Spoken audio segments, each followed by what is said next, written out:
So hello guys, आज हम पढ़ने जा रहे हैं क्लास 11th फिजिक्स की बुक 2 का last chapter which is waves. अब वेव्स होता क्या है उससे शुरू करते हैं। What is waves. अब इस चैप्टर को अपन ना थोड़ा बड़ा चैप्टर है, उसको लेकिन अपन 30-40 मिनट्स में रैपिड रिवीजन पे कंप्लीट करेंगे। ठीक है, शुरू करते हैं।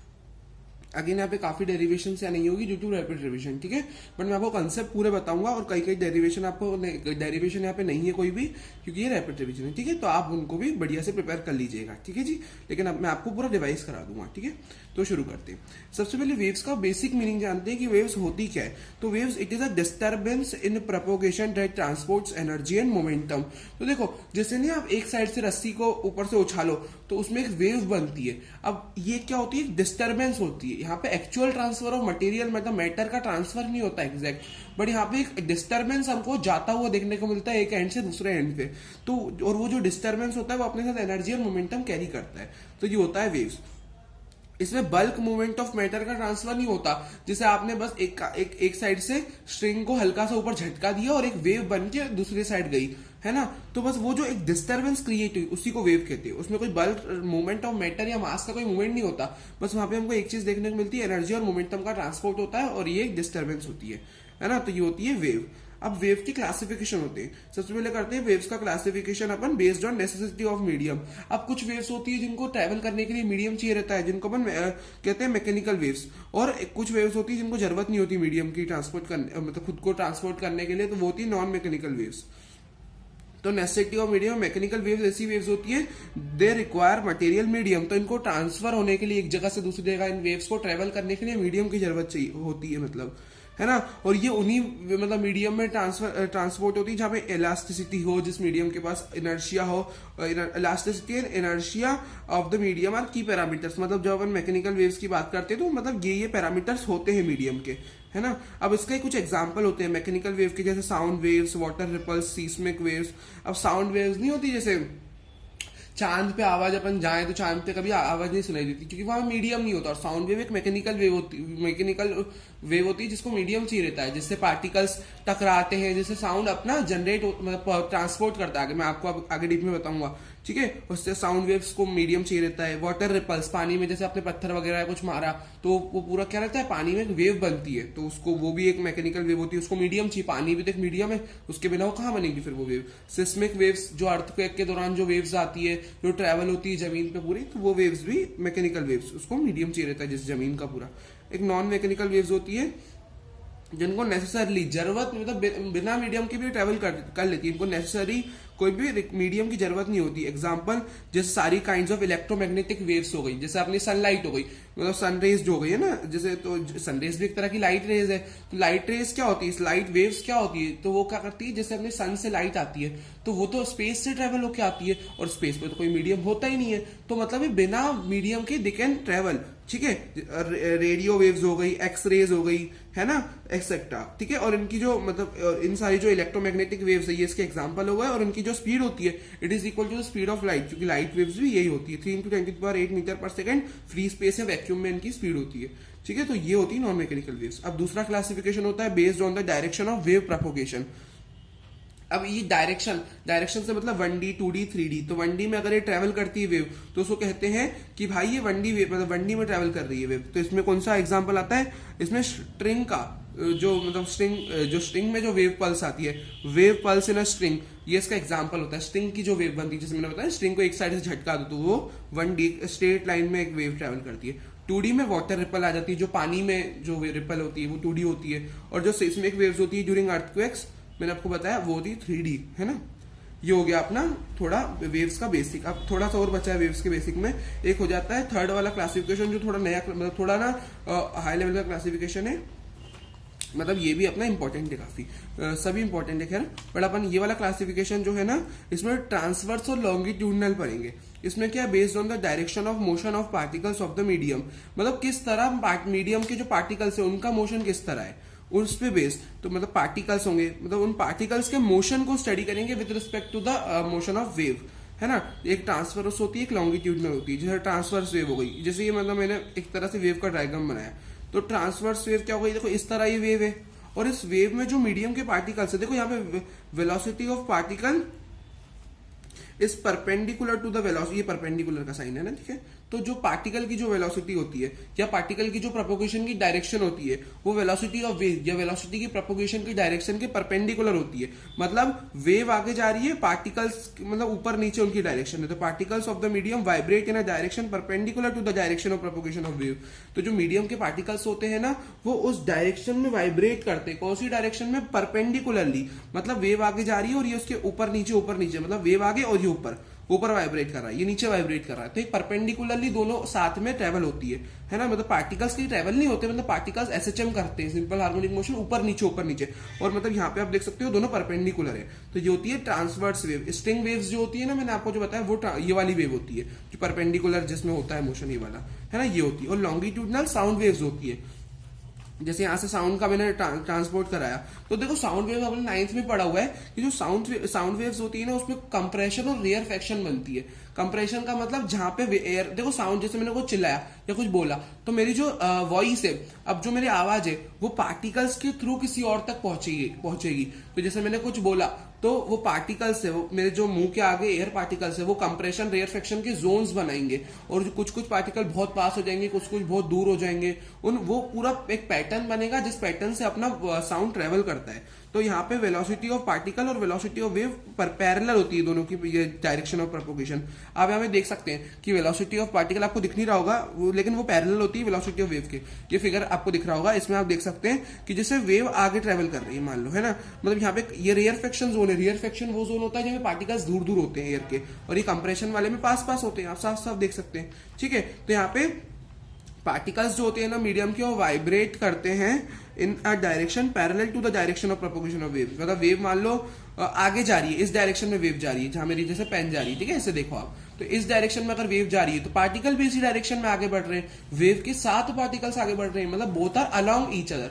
तो पैरेलल कह सकते हो या साथ में ट्रेवल करते हैं। तो ये होती है अपनी लॉन्गिट्यूडनल वेव्स, जिसका एग्जाम्पल होता है साउंड वेव्स। साउंड वेव्स अपना ये तरह का मोशन करती है ना। एग्जाम्पल यहाँ छोटा सा लिखा हुआ है साउंड वेव्स, ठीक है, यहाँ पे आपको दिख नहीं रहा होगा, कोने में लिखा है साउंड वेव्स, ठीक है, वो थोड़ा स्टेपलर के कारण हट गया है, ठीक है, बट मैंने आपको बता दिया साउंड वेव्स का एग्जाम्पल होता है और उसका स्ट्रिंग वेव्स, है ना। अब कुछ दो टर्म्स है यहाँ पे। एक टर्म है वेव पल्स। वेव पल्स का मतलब क्या होता है? ये एक शॉर्ट नॉन पीरियोडिक डिस्टर्बेंस होता है produce by a single input of energy. मान लो कोई वेव है, उस वेव पे मैंने एक सिंगल झटका दिया, बस एक, जैसे स्ट्रिंग है, मैंने रस्सी को एक सिंगल झटका दिया। सिंगल से मेरा मतलब समझ रहे, एक ही बार मैंने उसको हिलाया, मतलब स्ट्रिंग को एक ही बार हल्का सा बस मूव करा, एक ही बार उसको मैंने झटका दिया, एक सिंगल टाइम। तो शॉर्ट नॉन पीरियोडिक डिस्टर्बेंस, तो एक ही बार झटका दिया है तो एक छोटी सी वेव बनेगी, है ना। तो मतलब उस समय जो वेव जनरेट होगी वो शॉर्ट होगी, मैंने एनर्जी बहुत कम दी है, एक ही बार झटका दिया है। नॉन पीरियोडिक यानी वो ऐसा तो नहीं वेव चलती जाएगी क्योंकि मैंने एक ही बार झटका दिया है, और ये प्रोड्यूस होती है by single input of energy, ठीक है। जैसे मैंने एक ही बार स्ट्रिंग को एनर्जी दी और एक ही बार में पैटर्न बन गया, ठीक है। वेव पैकेट या वेव ट्रेन क्या होता है? अगर सोर्स एक्टिव है, सोर्स मतलब जैसे मैंने मेरे हाथ से एनर्जी दी, तो मेरा हाथ एक, मतलब मेरे हाथ से उसको मूव करा है, तो मतलब सोर्स एक तरह से कह सकते हो। मतलब कहने का मेरा ये मतलब है कि सोर्स से यहाँ पे ये आप समझ सकते हो जैसे कि जहां से इसको एनर्जी मिली। If the source is active for some extended time repeating its motion several times, मतलब आप इन शॉर्ट समझ सकते हो यहाँ से स्टार्ट हुआ और ये वेव चलती जा रही है, मतलब यहाँ पे क्या हो रहा है, इसको कंटिन्यूअस एनर्जी मिल गई, थोड़ी ज्यादा एनर्जी मिल गई, तो ये वेव कंटिन्यूअस, सोर्स एक्टिव है फॉर सम एक्सटेंडेड टाइम, अपने मोशन को रिपीट कर रहा है for several times, we get a wave train और वेव पैकेट। तो एक वेव ट्रेन, एक कंटिन्यूअस वेव हमको यहाँ पे देखने को मिलती है ना। इस तरह आप समझ सकते हो, कंटिन्यूअस, है ना। अब आगे बढ़ते हैं, चलो अब आगे पढ़ते वेव पैरामीटर्स। ये थोड़ा थोड़ा अपन ने पढ़ रखा है जैसे शायद 9th वगैरह में, पर हाँ बेसिक आपको जरूरी है जानना, अपने को पढ़ना पड़ेगा। जैसे ये मैंने पूरा एक डायग्राम बनाया जिसमें मैंने सब कुछ दिखाया है। ये मैंने मान लो, ये देखो ए जो पॉइंट है ना, ए का मतलब है एम्पलीट्यूड, जो हाइट सब, ये क्रेस्ट होता है और ये ट्रो होता है, आपको पता है ना। ये हाइट इसको कहते हैं क्रेस्ट, इसको ट्रफ कहते हैं, है ना। अब ये पूरा, अब एक कंप्लीट ऑसिलेशन कैसे कंप्लीट होता है? यहाँ से स्टार्ट हुई वेव और यहाँ पे सेम लेवल पे आके खत्म हो गई, है ना। मतलब स्टार्ट हुई और ये एक्सिस पे ही आके रुक गई, मतलब एक सेम लेवल पे आ गई है, सेम लेवल पे। तो यहाँ पे एक ऑसिलेशन कंप्लीट होता है, पूरा एक वेव का रूट एक कंप्लीट होता है सिंगल। तो यहाँ पे ये जो पूरी इसकी लेंथ होगी ना, इसको लैम्डा कहते हैं, वेव लेंथ। या लैम्डा को ऐसे भी डिनोट कर सकते हो, दो कंसेक्यूटिव क्रेस्ट, एक साथ लगातार दो क्रेस्ट के बीच की दूरी, या लगातार दो ट्रफ की दूरी। या अब एक दूसरी चीज होती है एम्पलीट्यूड, ये हाइट कितनी है क्रेस्ट की, उसको एम्पलीट्यूड कहते हैं। या ये ट्रफ है, इसकी डेप्थ कितनी है, इसको भी एम्पलीट्यूड कहते हैं। है ना, ऐसा आप कह सकते हो। मतलब ये अपने एम्पलीट्यूड, ये दोनों होते तो एम्पलीट्यूड ही है ना। तो ये हो गया। अब आगे बढ़ते हैं। अब एक चीज होती है टाइम पीरियड टी। ये टाइम पीरियड क्या होता है? Time taken in one complete oscillation. एक कंप्लीट ऑसिलेशन को, जैसे मैंने बताया ना यहां से लेकर यहां तक पूरा, तो एक ऑसिलेशन को कंप्लीट करने में, इन वन कंप्लीट ऑसिलेशन में जो टाइम लगता है वेव को, उसको टाइम पीरियड कहते हैं। ठीक है ना। अब फ्रीक्वेंसी क्या होती है? Number of oscillation per unit time. मतलब फ्रीक्वेंसी को आप ऐसे समझ सकते हो, एक पर्टिकुलर मैंने यहाँ पे जैसे पॉइंट मान लिया, ठीक है, ये पॉइंट मैंने एक पी पॉइंट मान लिया। अब इस पॉइंट से एक सेकंड के अंदर कितनी वेव्स कंप्लीटली पास हो रही है, तो कितनी नंबर ऑफ वेव्स, उन वेव्स का नंबर कुछ होगा भाई, कितनी कितनी पास हो गई एक सेकंड में सिर्फ, है ना। टाइम यहाँ पे इंपॉर्टेंट है, एक सेकंड में कितनी वेव पास हुई, उसको कहते हैं फ्रीक्वेंसी, है ना। ये होता है number of oscillation per unit time. Frequency हो गया, इसको अपन न्यू से रिप्रेजेंट करते हैं ना, जो स्टाइलिश टाइप का वी होता है, हर्ट्ज इसकी यूनिट, सेकंड इनवर्स, वो सारी चीजें। वेवलेंथ पर बता दिया मैंने, एम्पलीट्यूड भी बता दिया आपको। वेव नंबर क्या होता है? अगर मैं वेवलेंथ का इनवर्स बोलूं, 1/λ, 1 वेवलेंथ होता है wave number. Angular wave number क्या होता है? देखो वेव नंबर पढ़ लिया, एंगुलर वेव नंबर भी एक चीज होती है, के से इस चैप्टर में अपन इसको डिनोट करते हैं, और इसका फॉर्मूला होता है 2π/λ। अगेन यहाँ पे मतलब यहाँ पे ज्यादा मैंने आपको डेरिवेशन कोई भी चीज की नहीं बताई है, ठीक है। बाकी हाँ फॉर्मूला यही होता है 2π/λ। एंगुलर फ्रीक्वेंसी होती है ओमेगा, विच इज 2πf, है ना। ये तो पता है 2π/t होता है और 1/t फ्रीक्वेंसी हो जाता है। ओमेगा 2π/t होता है ना, अपने को पता है, और 1/t को फ्रीक्वेंसी लिख सकते हो, 2πf आ गया एंगुलर फ्रीक्वेंसी ओमेगा। तो ये कुछ पैरामीटर्स होते हैं, ठीक है जी। ये हो गया। अब बढ़ते हैं वेव इक्वेशन। हाँ, इसकी डेरिवेशन यहाँ पे मैंने बताई, काफी थोड़ी इंपॉर्टेंट है, ठीक है। तो इसकी मैंने छोटी सी दी, तो मैंने थोड़ा सा लिख दिया यहाँ पे, ठीक है। वेव इक्वेशन देखो, अब वेव की इक्वेशन जनरल इक्वेशन जो मतलब लगभग बहुत सारी क्वेश्चन में यूज होगी, क्योंकि वेव चैप्टर ही है और इसकी इक्वेशन हर जगह यूज होगी, ठीक है। अब मैं आपको समझाता हूँ सिनेरियो क्या है। एक सोर्स पार्टिकल है, मान लो ये पार्टिकल ओरिजिन पे, ठीक है, और इससे वेव स्टार्ट हो रही है, ठीक है। तो और ये एक वेव बन रही है, ठीक है, और वेव का जो ऊपर नीचे वाला डिस्प्लेसमेंट हो रहा है, ऊपर नीचे, उसको y कह दिया मैंने, और x ये दूरी है, मतलब ये दूरी x है, और ये पार्टिकल मैंने x दूरी पे एक पार्टिकल यहाँ पे मान लिया है, और ये सोर्स पार्टिकल है। अब देखो, जैसे मान लो मैंने यहां से एनर्जी दी, अब कोई भी मोशन होगा तो पहले सोर्स पार्टिकल को पता चलेगा, क्योंकि मैंने यहीं से एनर्जी दी और सोर्स पार्टिकल यहीं पे बैठा हुआ है। तो जैसे एकदम से झटका आया, यहां से एनर्जी आई, तो सोर्स पार्टिकल सबसे पहले ऑसिलेशन करेगा, है ना। ऑब्वियसली कॉमन सेंस है, तो सबसे पहले यही करेगा, उसके बाद ही आगे वालों को पता चलेगा ना। सही तो बात है, उसके बाद आगे वाले को पता चलेगा, ये भी मतलब समझ सकते हो ना, पहले इसको फिर इसको पता चलेगा। तो ये रहता है। अब अगर मान लो जो जैसे मैं आपको बताता हूँ, वाई पार्टिकल, अगर ये वाई ऑफ पार्टिकल का मेरा मतलब है जो नया, जो मैंने एक पार्टिकल माना है सोर्स पार्टिकल की, जो पार्टिकल बाद में है।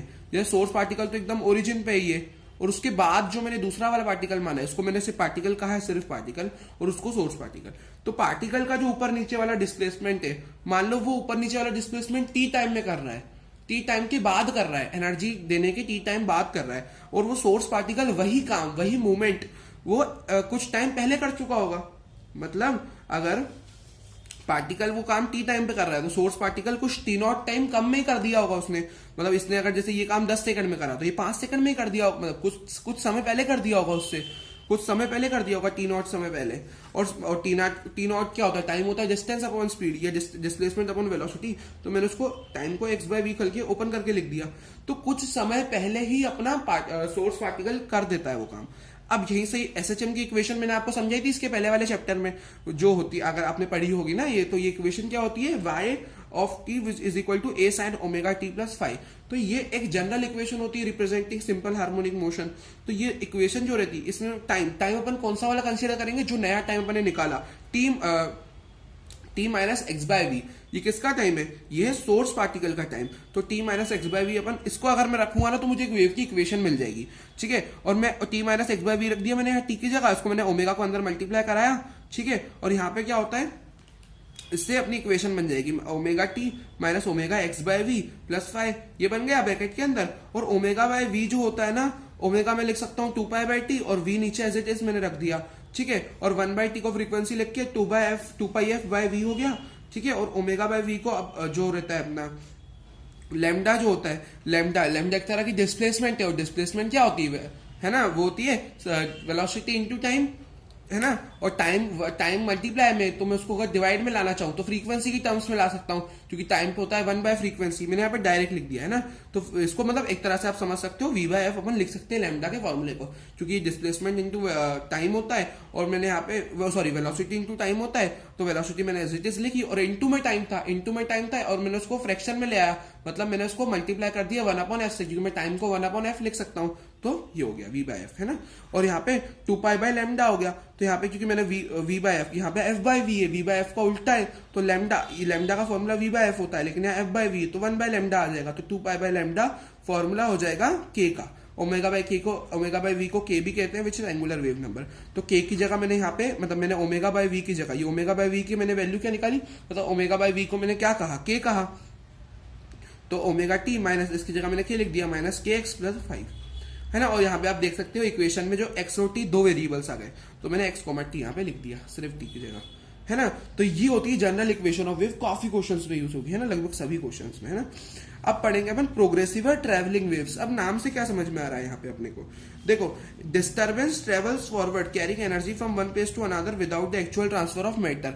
अब देखो उसका नाम ही प्रोग्रेसिव है ट्रैवलिंग वेव्स, तो यहाँ पे क्या होगा, मतलब जो डिस्टर्बेंस होगी, जो वेव्स होगी, वो फॉरवर्ड ट्रेवल करेगी, एक्चुअल ट्रांसफर ऑफ मैटर तो वैसे भी नहीं होता, और उसके बिना ही वो वेव आगे ट्रेवल करेगी, डिस्टर्बेंस आगे फॉरवर्ड हो रहा है, तो वो होता है अपना प्रोग्रेसिव या ट्रैवलिंग वेव्स, है ना। यहाँ पे जो पार्टिकल्स होते हैं मीडियम के only oscillate about their mean positions. मैंने आपको ये भी बताया कि जो पार्टिकल्स होते हैं वो सिर्फ ऊपर नीचे एसएचएम करते हैं, मीन पोजीशन पे ऑसिलेट होते हैं अपनी, है ना। While the wave pattern disturbance move forward, लेकिन जो वेव पैटर्न है, डिस्टर्बेंस है, वो आगे बढ़ता जाता है, क्योंकि समझ रहे हो, मतलब आप, वो पार्टिकल ऊपर नीचे मूव हो रहा है, लेकिन वेव जो डिस्टर्बेंस है वो आगे कैरी ऑन होता है ना। और हमेशा जो पार्टिकल्स है वो अपने मीन पोजीशन, समझ रहे हो, जैसे एक्सिस है, ये मैंने जो जिस एक्सिस पे वेव बनाई है, ये एक्सिस को आप एक तरह से मीन पोजीशन समझ सकते हो, मतलब, है ना, ये होती है मीन पोजीशन, है ना। तो और मतलब अपनी मीन पोजीशन पे वो, the particles of the medium only oscillate about their mean positions while the wave pattern and disturbance move forward. तो जो पार्टिकल्स होते हैं मीडियम के, वो बस ऑसिलेट करते हैं, वो क्या करते हैं, सिर्फ एसएचएम करते हैं, ऑसिलेट करते हैं अपनी ही जगह पे स्थिर रह के,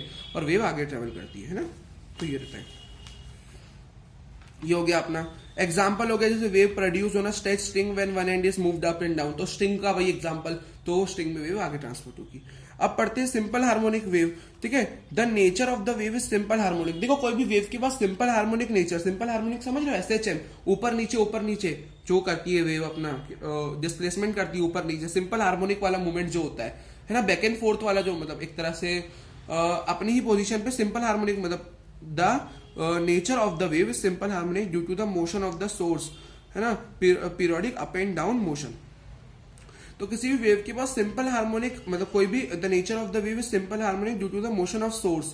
तो सोर्स का जो मोशन होता है, सोर्स का मोशन अगर सिंपल हार्मोनिक, जैसे मैंने स्ट्रिंग को झटका दिया, तो मैंने स्ट्रिंग के डिस्प्लेस आगे पीछे, स्ट्रिंग को आगे पीछे कर दिया, मैंने आगे पीछे करके एक मोशन दिया, तो मैंने क्या करा, मतलब जो नेचर ऑफ वेव होता है वो सिंपल हार्मोनिक क्यों होता है, वो डिपेंड करता है मोशन ऑफ सोर्स। तो मैंने सोर्स को किस तरह मोशन दिया, सोर्स को मैंने आगे पीछे एक मोशन दिया, मैंने सोर्स को एसएचएम का मोशन दिया, तो जो वेव होगी वो भी एसएचएम करेगी, सिंपल हार्मोनिक वेव हो जाएगी वो, पीरियोडिक अप एंड डाउन। तो मोशन ऑफ सोर्स मैंने पीरियोडिक अप एंड डाउन करा दिया, मैंने स्ट्रिंग को ऐसे अप एंड डाउन कर दिया, तो वेव जो ट्रेवल करेगी उसको कहा जाएगा सिंपल हार्मोनिक वेव, क्योंकि मैंने जो सोर्स दिया है वो मैंने periodically up and down move कराया है ना। Every particle of the string follows the motion of source.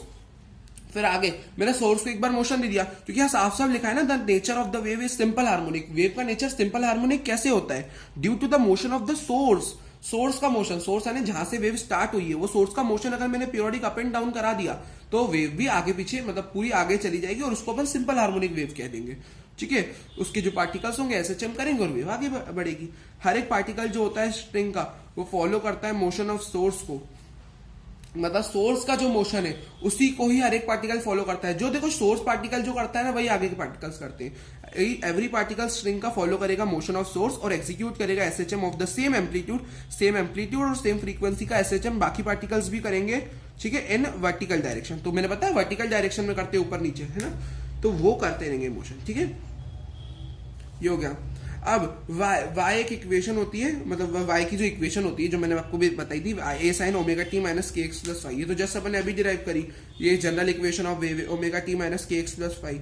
अब यहाँ पे आप साइन देख सकते हो, यहाँ पे माइनस का साइन है, और ये माइनस का साइन हमें क्या दिखाता है, जैसे आपको वेव की इक्वेशन देंगे क्वेश्चन में और पूछेंगे इसकी डायरेक्शन क्या है, तो वहां पे अगर आपको इसके अंदर के साइन माइनस में दिख रहा है, जैसे साइन मुझे माइनस में दिख गया, तो इसका मतलब है वेव जो है positive direction of x axis में मूव कर रही है, पॉजिटिव डायरेक्शन है वेव के पास, positive direction motion of wave, यानी positive direction x axis motion है वेव का। और अगर यहाँ पे सब में प्लस साइन है, मतलब यहाँ पे अगर आपको प्लस साइन दिख रहा है ना, देखो फाई जो है ना, फाई का साइन मैटर नहीं करता, क्योंकि फाई कभी होता है इक्वेशन में, कभी नहीं होता, कभी सिर्फ आपको ओमेगा टी और के एक्स ही मिलेंगे, तो फाई का साइन नहीं। अब इन दोनों के बीच का साइन कंसिडर करिएगा, मतलब इनका साइन आपको, मतलब इनका साइन यहाँ पे आप देखो, इधर माइनस है और यहाँ पे प्लस है ना। आप देखो यहाँ पे ओमेगा टी और के एक्स के बीच में माइनस का साइन है, ये माइनस है, ठीक है, और यहाँ पे प्लस का साइन है, देखो ये रहा प्लस का साइन।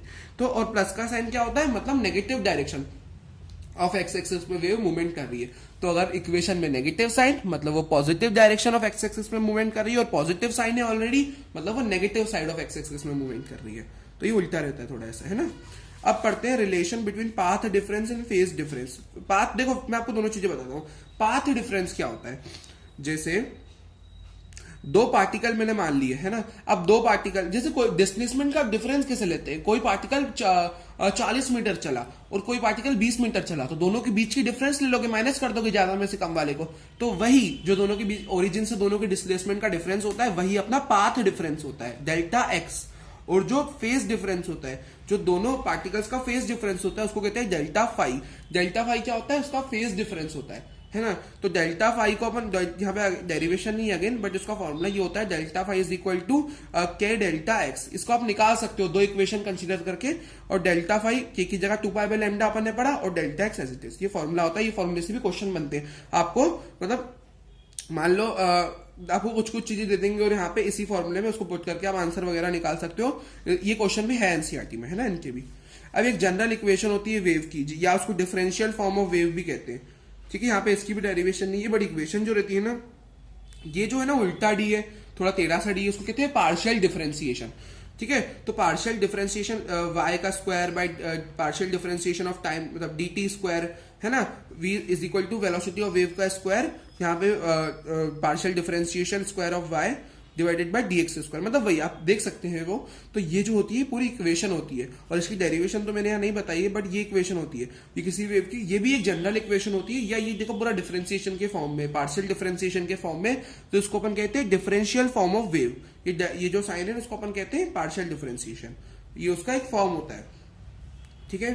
तो ये रहता है। अब ये तो हो गया। अब पढ़ते हैं स्पीड ऑफ स्ट्रिंग वेव, है ना। अब स्पीड ऑफ स्ट्रिंग वेव, आपको जो ये क्वेश्चन भी बहुत आता है, जैसे आपको ना क्या करेंगे, वो टेंशन वगैरह दे देंगे, और ये जो यहाँ पे म्यू होता है ना, ये वेलोसिटी का मतलब क्या है, जैसे कोई स्ट्रिंग वेव है, मैंने रस्सी को एक साइड से मोशन दिया और वो वेव ट्रेवल होगी आगे, जैसे मैंने आपको अभी तक बता रहा हूं मैं, तो वेव आगे ट्रेवल होगी, और सिंस वेव आगे ट्रेवल हो रही है तो उसकी कुछ ना कुछ वेलोसिटी होगी। भाई वो है एक डिस्टर्बेंस, बट वो मूव तो हो रही है ना फॉरवर्ड, मतलब वो मूवमेंट हो रहा है उसमें, है ना, तो उसकी कुछ ना कुछ वेलोसिटी होगी, तो वेलोसिटी आपको निकालने को कहेंगे। और आपको ये जो टी है ना, यहाँ पे टेंशन है, टी का मतलब है यहाँ पे टेंशन, और म्यू का जो मतलब है ना, म्यू है मास बाय लेंथ।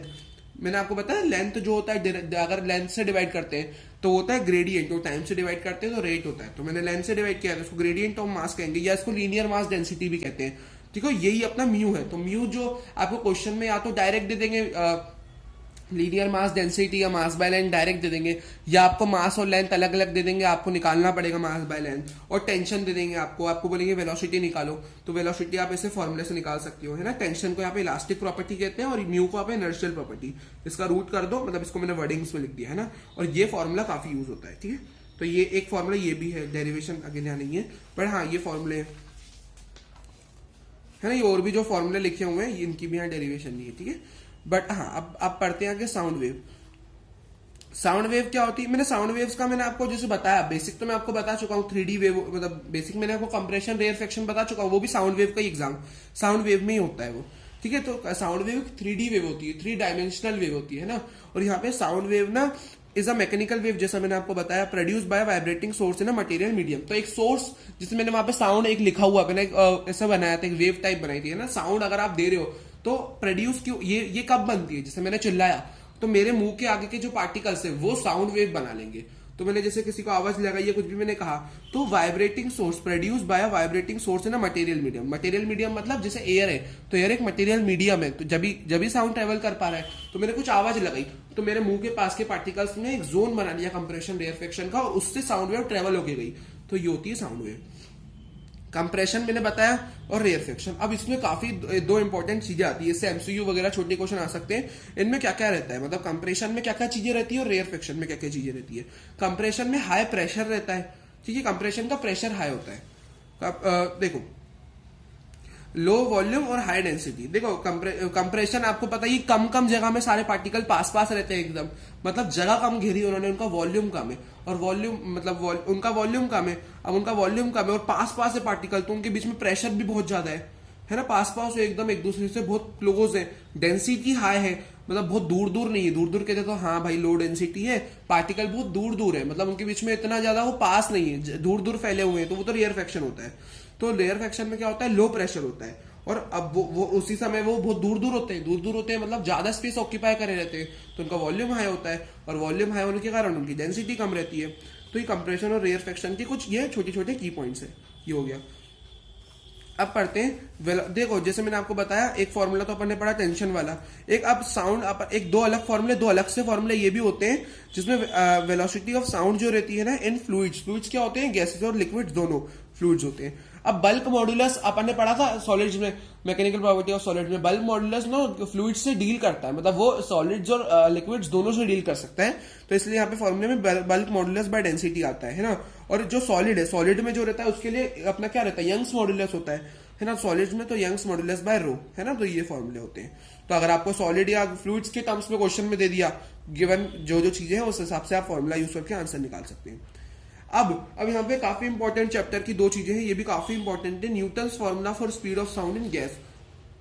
अब न्यूटन ने क्या कंसेप्चुलाइजेशन किया था, उन्होंने क्या क्या चीजें हमको बताई थी, तो वो चीज से भी अपना एक टॉपिक यहाँ पे पूरा। तो देखो उन्होंने क्या बताया था हमको, उन्होंने वेलोसिटी ऑफ साउंड निकालने की कोशिश की थी। उन्होंने क्या किया था, हमें वेलोसिटी ऑफ साउंड निकाल के बताई थी, और उन्होंने जो बीटा बाय रो का फॉर्मूला, अगर आप इसको थोड़ा और सॉल्व करेंगे, उन्होंने अपनी तरह से सॉल्व किया था। तो मैं आपको डायरेक्ट अगर फॉर्मूला बताऊं, तो उन्होंने बीटा बाय रो के फॉर्मूले को पी बाय रो के टर्म्स में दिखा दिया था, कि भाई बीटा के मतलब ये बीटा कह रहा हूँ, सॉरी बी कहते, इसको बल्क मॉड्यूलस को बी से डिनोट करते हैं, तो ये बी को आप पी भी लिख सकते हो, मतलब इसकी जगह पी लिख दो और फॉर्मूला एज इट इज रहेगा। तो उन्होंने फॉर्मूले को थोड़ा चेंज किया था, और इसी फॉर्मूले की मदद से या नेचुरल उन्होंने, मतलब नेचुरल से मेरा मतलब है कुछ स्टैंडर्ड कंडीशंस को मद्देनजर रखते हुए उन्होंने वेलोसिटी ऑफ साउंड निकाली थी। और उन्होंने कहा था ये जो साउंड ट्रेवलिंग की प्रोसेस होती है एक आइसोथर्मल, काफी इंपॉर्टेंट पॉइंट है। उन्होंने कहा था, ध्यान से सुनना ठीक है, उन्होंने कहा था वेलोसिटी जो मतलब साउंड जो आगे ट्रेवल कर रहा है वो एक आइसोथर्मल प्रोसेस है। उन्होंने कहा था कि आइसोथर्मल क्या होती है, जहां पे टेम्परेचर कांस्टेंट रहता है। उन्होंने कहा था कि जैसे कंप्रेशन और रेयरफेक्शन में ना टेम्परेचर का कोई चेंज नहीं आता, वो अपने टेम्परेचर को एक्सचेंज कर करके कांस्टेंट ही बनाए रखते हैं। वो क्या करते हैं, टेम्परेचर का चेंज नहीं होने देते हैं during the process of sound transfer. वो जो टेम्परेचर है ना पार्टिकल्स में, जो मतलब जैसे कंप्रेशन रेयरफेक्शन के जोन जरूर बनते हैं, बट वो जो टेम्परेचर है वो कांस्टेंट मेंटेन रहता है। और उन्होंने इसी चीज को मद्देनजर रखे, मतलब उन्होंने कहा था propagation of sound through a gaseous medium is an isothermal process. और उन्होंने यहाँ पे कुछ देखो पी की जगह उन्होंने जो एटमॉस्फेरिक प्रेशर होता है 1.01 into 10⁵ है ना, मास भी और डेंसिटी मास बाय वॉल्यूम होता है। तो उन्होंने एक क्वेश्चन है, ठीक है, ये मैंने क्वेश्चन के हिसाब से डेटा लिखा है, ठीक है, और ये थोड़ा मतलब स्टैंडर्ड डेटा है, तो उसको पुट करोगे आपका answer approximately 280 metre per second आएगा। और इसमें एरर आता है, इसमें 16% का एरर था इस वैल्यू में, ठीक है ना। आप परसेंटेज एरर कैलकुलेट कर सकते हैं, है ना, ट्रू वैल्यू माइनस जो एरर वाली वैल्यू है अपॉन, मतलब इसका एक फॉर्मूला होता है, ठीक है, उसका फॉर्मूले की मदद से 16% एरर इस वेलोसिटी में आ रहा था, है ना। और जब एक्सपेरिमेंटली इसकी ट्रू वैल्यू निकाली गई ना, तो velocity of sound nearly 332 metre per second आ रही थी। मतलब जो अब जैसे आज जो अभी जो आजकल जो अपन जो यूज करते हैं ओरिजिनल वेलोसिटी ऑफ साउंड, वो होती 332 मीटर पर सेकंड, तो और ये होती 280, यानी 52 का गैप हो गया, 52 मीटर पर सेकंड का, तो 16% का एरर आता है, ठीक है। तो इस एरर, तो इसका फॉर्मूला होता है ना true value minus measured value upon true value, तो ये इंटू 100%। ट्रू वैल्यू आप रखोगे, ट्रू वैल्यू क्या है 332 माइनस 280 अपॉन 332 इंटू 100, है ना। तो मतलब ये फॉर्मूला होता है, और इससे आप मेजर करोगे तो 16% का एरर आपको देखने को मिलेगा, है ना। तो ट्रू वैल्यू ये आती नियरली, तो ये इसमें एरर था। लेकिन इसके बाद लैपलेस जो एक साइंटिस्ट थे उन्होंने करेक्शन किया था इसमें, और उन्होंने बताया था ये बी बाय रो वाला जो फॉर्मूला होता है ना, उन्होंने बी को गामा पी से रिप्लेस किया था और under root gamma P by rho formula बनाया था। और उन्होंने कहा था प्रोपोगेशन ऑफ साउंड जो रहता है ना थ्रू अ गैसियस मीडियम, ये एक एडियाबैटिक प्रोसेस होती है, ना कि एक आइसोथर्मल प्रोसेस। क्यों? इन्होंने कहा था, ध्यान से सुनना, ठीक है, इन्होंने कहा था कि जो साउंड वेव है उसके पास उतना टाइम ही नहीं होता, वो एक फास्ट प्रोसेस होती है, उसके पास इतना टाइम ही नहीं होता कि वो टेम्परेचर का एक्सचेंज करके टेम्परेचर को कांस्टेंट रख पाए। तो उन्होंने कहा था कि एडियाबैटिक प्रोसेस रहती है ना, तो उन्होंने उसको एडियाबैटिक प्रोसेस कहा था। और वहां पे क्या देखने को हमको मिला था, मतलब उन्होंने कहा था, उन्होंने जैसे आइसोथर्मल कहा न्यूटन ने, इन्होंने एडियाबैटिक कहा, ठीक है। और एडियाबैटिक आइसोथर्मल क्या होता है अपन ने पढ़ा ही है, तो ये वो प्रोसेस है, ठीक है। अब डेंसिटी जो होती है, अब चलो ये तो आगे क्या है, ठीक है। तो ये अपना लैपलेस करेक्शन था, और इन्होंने जो वैल्यू निकाली थी ना वो एकदम सही आई थी, ठीक है। इन्होंने नियरली सही वैल्यू निकाली थी 332 के करीब, ठीक है। अब आगे बढ़ते हैं, कुछ डिपेंडेंसीज पे क्वेश्चन आते हैं, है ना। ये वेलोसिटी जैसे होती है साउंड की, वो किस किस चीजों पे डिपेंड करती है, इससे क्वेश्चन भी एनसीईआरटी में।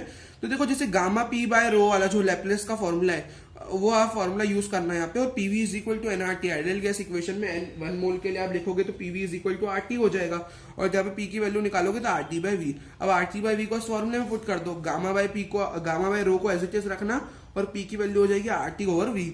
ये फॉर्मूला आपका बन जाएगा। यहाँ पे आप साफ साफ देख सकते हो किस किस चीजों पे अपनी वेलोसिटी डिपेंड कर रही है, ये क्वेश्चन आता है, ठीक है। अब सबसे पहले अपन बात करते हैं प्रेशर की। अब यहाँ पे जो प्रेशर है, velocity is independent of pressure because the change in pressure is cancelled by the corresponding change in the density. तो यहाँ पे आपको थोड़ा दिख नहीं रहा होगा, बट यहाँ पे ये लिखा हुआ है कि जो वेलोसिटी होती है वो इंडिपेंडेंट होती है किसके? प्रेशर के। तो यहाँ पे जो प्रेशर है, फॉर्मूले में प्रेशर जरूर है यहाँ पे आप इधर देख सकते हो ना, ये इधर आपको प्रेशर दिखेगा, बट ये वेलोसिटी इस पे डिपेंड नहीं करती। क्यों? क्योंकि जैसे मान लो आपने प्रेशर को डबल कर दिया, तो यहाँ पे ऐसा बोला जाता है कि डेंसिटी भी डबल हो जाती है, और ये दोनों सेम फैक्टर से इंक्रीज या डिक्रीज करते हैं। तो इनका जो फैक्टर है वो डिनोमिनेटर में और न्यूमरेटर में कैंसिल आउट हो जाएंगे। तो डेंसिटी मान लो डबल हुई थी, यहाँ से रो भी डबल हो जाएगा, और दोनों 2 कट जाएगा, तो वही का वही फॉर्मूला बचेगा, है ना। तो यहाँ पे क्या होता है, या मतलब जो भी उनका फैक्टर रहता है वो कैंसिल हो जाता है। और यहाँ पे ये कहा जाता है कि उसकी जो वेलोसिटी है वो इंडिपेंडेंट है प्रेशर, क्योंकि प्रेशर में चेंज कर रहे हो तो डेंसिटी में भी आ रहा है और वो कट जा रहा है फैक्टर, इसलिए velocity is independent of pressure. अगला टेम्परेचर। अब टेम्परेचर, अब क्वेश्चन में टेम्परेचर बोल दिया, अब इस फॉर्मूले में तो टेम्परेचर है ही नहीं। कौन से वाले में? इसमें गामा पी बाय रो में। तो इसको आपको वही आपको यहाँ पे बनाना पड़ेगा। मैंने आपको बना के बताया कैसे बनेगा ये। अपन ने PV is equal to NRT से इसको निकाल लिया, ठीक है। NRT PV is equal to NRT से अपन ने फाइंड करा, और यहाँ पे देख सकते हो velocity is directly proportional to the root of temperature, मतलब एक तरह से डायरेक्टली प्रोपोर्शनल है। जैसे वेलोसिटी, अगर टेम्परेचर बढ़ेगा तो वेलोसिटी बढ़ेगी, टेम्परेचर घटेगा तो वेलोसिटी घटेगी। तो यहाँ पे आप देख सकते हो बोथ आर डायरेक्टली प्रोपोर्शनल, है ना। ये क्या है? वेलोसिटी ऑफ साउंड है, वेलोसिटी ऑफ साउंड, है ना। एयर में आप एक तरह समझ सकते हो वेलोसिटी ऑफ साउंड है, ठीक है। अब और एक चीज होती है ह्यूमिडिटी। जैसे जैसे ह्यूमिडिटी बढ़ती है ना, ह्यूमिडिटी समझ रहे हो, मतलब जैसे नहीं होता ह्यूमिडिटी यानी उमस टाइप, आप समझ सकते हो। तो जब उमस बढ़ जाती है ना, या ह्यूमिडिटी जब बढ़ जाती है तो डेंसिटी कम हो जाती है ना। तो with increase in humidity density यहाँ पे कम हो जाती है, और डेंसिटी गामा पी बाय रो वाले फॉर्मूले के हिसाब से वेलोसिटी इनवर्सली प्रोपोर्शनल है डेंसिटी के। तो यहाँ पे आप देख सकते हो जैसे जैसे इंक्रीज होगी ह्यूमिडिटी, मतलब डेंसिटी कम हो जाएगी, क्योंकि ह्यूमिडिटी इंक्रीज हुई है ना। और ह्यूमिडिटी इंक्रीज हुई हो तो डेंसिटी कम होगी, और डेंसिटी कम होगी तो वेलोसिटी बढ़ जाएगी साउंड की। तो साउंड की वेलोसिटी कब बढ़ेगी? जब डेंसिटी कम होगी, और डेंसिटी कब कम होती है? इंक्रीज इन ह्यूमिडिटी, ठीक है। तो आप देख सकते हो, और ह्यूमिडिटी किसकी ज्यादा होगी? गीली हवा जो होती है उसमें ह्यूमिडिटी ज्यादा होगी, उमस ज्यादा होगी। तो मॉइस्ट एयर में, और उसकी अगर मतलब उसकी डेंसिटी कम होगी क्योंकि उसमें ह्यूमिडिटी ज्यादा है, तो मॉइस्ट एयर की डेंसिटी कम होती है ड्राई एयर की डेंसिटी से। क्यों? क्योंकि इसमें ह्यूमिडिटी ज्यादा होती है, और ह्यूमिडिटी ज्यादा है ना, इसकी डेंसिटी कम होगी, है ना। और ड्राई एयर से इसकी डेंसिटी कम, और जिसकी डेंसिटी कम इनवर्सली प्रोपोर्शनल है तो उसकी वेलोसिटी ज्यादा होगी, क्योंकि इनवर्सली प्रोपोर्शनल है, velocity is inversely proportional to density. यहाँ पे छोटा सा लिखा हुआ है, मैं आपको बता देता हूँ। वेलोसिटी यहाँ पे लिखा हुआ है is inversely proportional to density, इस फॉर्मूले के हिसाब से। V is equal to under root gamma R T by V into rho. तो देखो रो डिनोमिनेटर में है ना, ये वाला भी नहीं भी देखो, ये वाला देखो, गामा पी बाय रो वाला फॉर्मूला भी देखेंगे तो इनवर्सली प्रोपोर्शनल है। तो यहाँ पे डेंसिटी मॉइस्ट एयर की कम है, मतलब उसमें वेलोसिटी ज्यादा होगी, velocity of sound in moist air वो ज्यादा हो जाएगी। और ड्राई एयर की डेंसिटी ज्यादा है, तो जिसमें डेंसिटी ज्यादा उसमें वेलोसिटी कम हो जाएगी। ड्राई एयर में साउंड की वेलोसिटी मॉइस्ट एयर से कम है, और जिसकी डेंसिटी कम है उसमें वेलोसिटी ज्यादा है, और जिसकी डेंसिटी ज्यादा है उसमें वेलोसिटी कम है। तो ये डिपेंडेंसी थी, ठीक है। इससे भी क्वेश्चन आते हैं, आगे बढ़ते हैं, ठीक है। अब पढ़ते हैं सुपरपोजिशन प्रिंसिपल। सुपरपोजिशन प्रिंसिपल क्या होता है, यहाँ पे लिखा है when two or more waves travel in a same medium.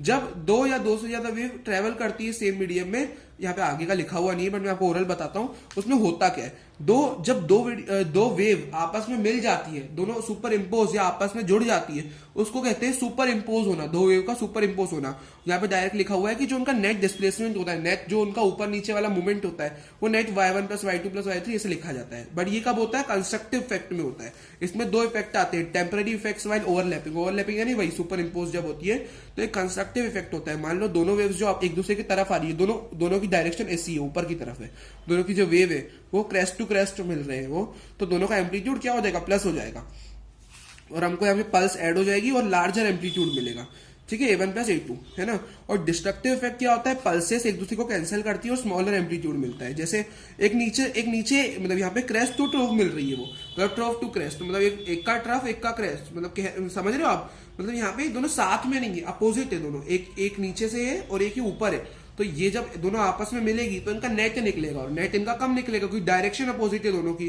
तो A1 मान लो नीचे है तो उसका माइनस A1 लिखा जाएगा एम्पलीट्यूड, तो लिखा जाएगा A net is equal to A2 minus A1, A2 है ना माइनस A1। तो यहाँ पे कम हो रहा है ओवरऑल एम्पलीट्यूड, तो ये रहता है, इसको डिस्ट्रक्टिव इफेक्ट कहते हैं, ठीक है। अब यहाँ पे कुछ चीजें वेक्टर्स की भी रहती है, वेक्टर से भी आप इधर थोड़ा चीजें कर सकते हैं। जिसे वेक्टर्स से रिलेट करोगे आप इस चैप्टर को, तो यहाँ पे क्या रहता है, जैसे आपको दो एम्पलीट्यूड का नेट निकालना है, तो दो एम्पलीट्यूड का नेट अपन ने जो फॉर्मूला पढ़ा था ना, कौन सा वाला नेट जो अपने मोशन एंड पेन में पढ़ा था वेक्टर्स में, दो वेक्टर्स का रिजल्टेंट, तो उसमें निकल जाएगा under root A1 square plus A2 square plus 2A1 A2 cos delta phi. तो यहाँ पे फेस चेंज वाला एंगल कौन सा आएगा, डेल्टा फाइव वाला, डेल्टा फाइव वाला यहाँ पे एंगल आ जाएगा। डेल्टा फाइव वाला एंगल क्यों, क्योंकि वो मान लो कि जैसे अपन ने कॉस थीटा लिखते थे वहां, तो यहाँ पे एंगल डेल्टा फाइव आता है। और यहाँ पे वहां पे अपन ने दो केसेस भी पढ़े थे, एक 0 डिग्री पढ़ा था, और मान लो मैं 180 डाल दूं क्योंकि कॉस के मैक्सिमम वैल्यू 0 पे मिल जाएगी और 180 पे मिनिमम मिल जाएगी, पाई रेडियन है 180 पे, तो मैं 0 डाल दूंगा तो क्या हो जाएगा, ये जो पूरी टर्म है कॉस वाला टर्म अपनी क्या हो जाएगी, साइन 90 के बराबर होता है कॉस 0, तो 1 हो जाएगा। तो ये अपना ए प्लस बी का होल स्क्वायर का फॉर्मूला बन जाएगा, और वो कट के दोनों का सिर्फ A1 प्लस A2 बचेगा। और अगर मैंने 180 डाल दिया तो A माइनस बी का होल स्क्वायर बन जाएगा, तो A माइनस बी बचेगा ओवरऑल। तो ये दो चीजें रहती है। वैसे ही जैसे आपने tan का फॉर्मूला निकाला था, है ना, तो वहां पे आप यहाँ पे छोटा छोटा थोड़ा लिखा हुआ है, ठीक है, बट अब मैं बताता जाता हूँ आपको। ये लिखा है A नेट, मान लो जैसे दो एम्पलीट्यूड है ना, तो मैंने क्या करा, पहले एम्पलीट्यूड को A1 को तो मैंने एज इट इज लिखा, और A2 वाले के मैंने दो वो कर दिए, इसके मैंने क्या कर दिए, कॉम्पोनेंट्स कर लिए। तो क्या मिल गया अपने को, सेकंड वाले वेक्टर के कंपोनेंट करने पे यहाँ पे मैंने अगर एंगल मान रहा हूँ, तो मतलब डेल्टा फाइव जो मैंने माना, तो ये A2 साइन डेल्टा फाइव यहाँ पे आ रहा है, और A2 कॉस डेल्टा फाइव यहाँ पे आएगा। तो मतलब मैंने दोनों के कंपोनेंट कर दिए, मैंने क्या कर दिए, दोनों के कंपोनेंट कर दिए, है ना।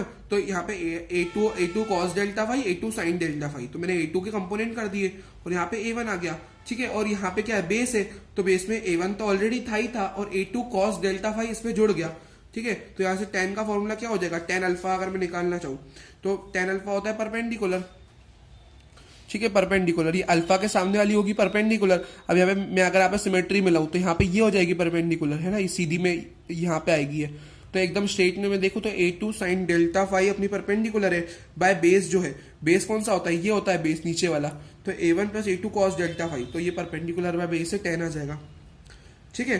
तो ये अपना tan आ गया, है ना।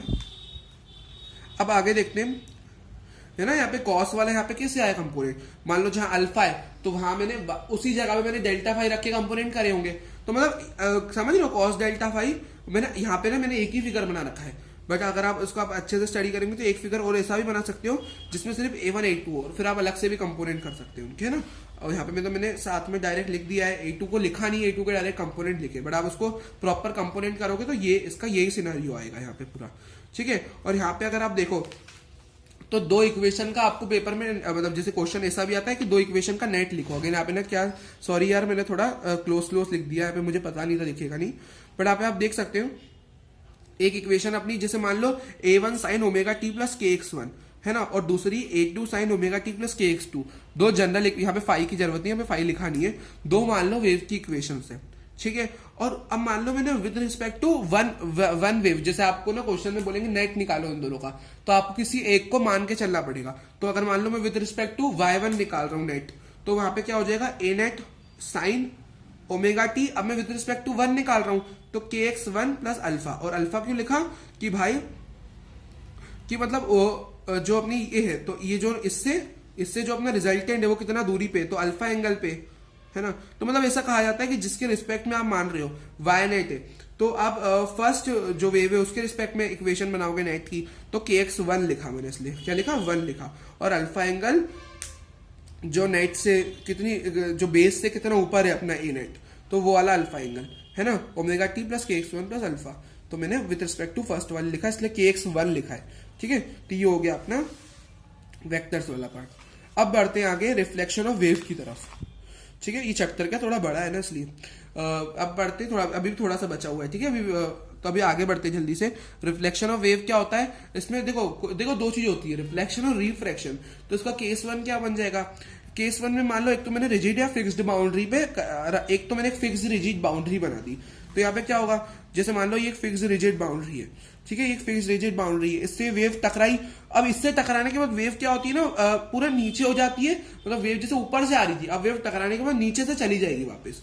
तो यहाँ पे क्या देखने को मिलता है, जो वेव है वो कंप्लीटली रिफ्लेक्ट हो जाती है, और रिफ्लेक्टेड फेस इज इन्वर्टेड। तो इन्वर्टेड समझ रहे हो, मतलब ये पहले सीधी थी, अब उल्टी हो गई वेव, तो वेव उल्टी हो गई, जो रिफ्लेक्टेड पल्स है वो इन्वर्ट हो गया और फेस चेंज हो गया। फेस चेंज क्यों कहा मैंने यहाँ पे 180 डिग्री, या फाई का डायरेक्शन ही अपोजिट हो गई उसकी, तो पूरा अपोजिट हो गया, अपोजिट हो गया ना, पूरा 180 डिग्री का फेस चेंज आ गया, है ना। दो चीजें अपोजिट होती है, इनके बीच का अपन नहीं बोलते जैसे एंगल 180 है, तो मतलब ऐसा समझ सकते हो आप, ऐसे याद रख सकते हो। तो पूरा उल्टा होकर मतलब वो वेव जो हो गई पूरी नीचे हो गई और पूरा अपोजिट चली गई, तो पूरा 180 डिग्री घूम गई वो वेव, इसलिए 180 डिग्री का फेस चेंज आ गया। यहाँ पे रीजन क्या देंगे अपन, न्यूटन का थर्ड लॉ से आप इस फेनोमिना को समझा सकते हो।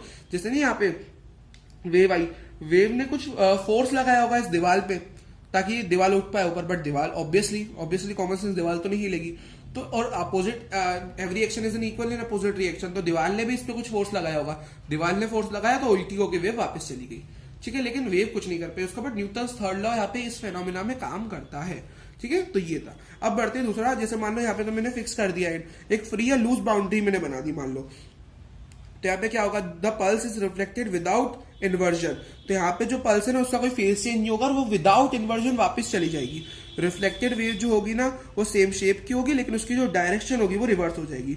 और end is free to move vertically. यहाँ पे जो एंड रखा है अपन ने ओपन रखा है, तो ओपन एंड है, यहाँ पे फिक्स वॉल तो नहीं है जैसे यहाँ पे थी, बाउंड्री से फिक्स नहीं है, ठीक है। तो यहाँ पे आप देख सकते हो यहाँ पे क्या हो रहा है, जैसे मान लो ये वेव है, ये वेव से टकराएगी, एक रिंग लगा रखा है मैंने, ये ओपन है, ठीक है, ये क्या ओपन है, तो ये रिंग ऊपर नीचे मूव कर सकता है, फ्रिक्शनलेस पूरा है ये, और उस पर ऊपर नीचे मूव कर सकता है।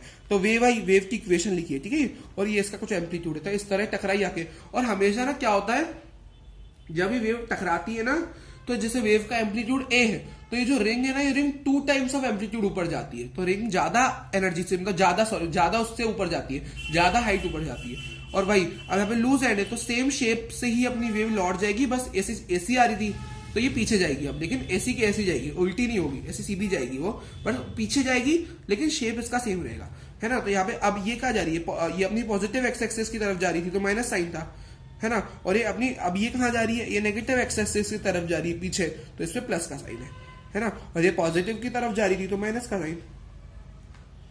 का साइन, और ये नेगेटिव की तरफ यानी यहाँ पे प्लस का साइन, ठीक है, माइनस बना हुआ है, ठीक है। तो ये होता है। अब आगे बढ़ते हैं, यहाँ पे लूज एंड था ना, तो ये ए एम्पलीट्यूड यहाँ पे, तो ये इस तरह पूरा फेनोमेना होता है, और यहाँ पे ऐसी कैसी वापस चली जाएगी पीछे, मतलब डायरेक्शन चेंज हो जाएगी इसकी बस, ठीक है। अब यहाँ पे ये हो गया रिफ्लेक्शन। अब अपन पढ़ते हैं refraction.